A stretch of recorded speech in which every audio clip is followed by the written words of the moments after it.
nó thưa thầy này thì mà mở hả nhé kẹt đuối nữa mới thầy nhé thầy thầy kia đó thầy thầy đó nhé thầy ấy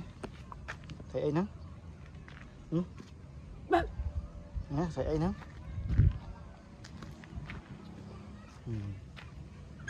sắp trời nè mòn chắp mòn mòn tay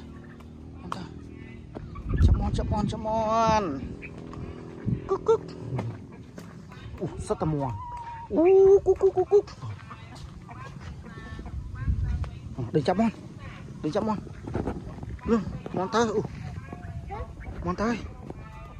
đừng chắp tay đừng chắp mòn đừng chắp mòn hai món đó hai món đó hai món thôi mới hai bữa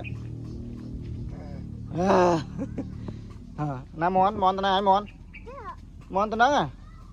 à hai bên mới hai món mới bọ đây hai món hai thơm mấy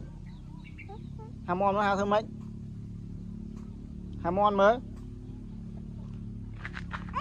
ấy giờ hai món hai thơm mấy mới thơm mục ngon ấy nè quá ấy cái nè túi trái hay là ghế hả cái này hả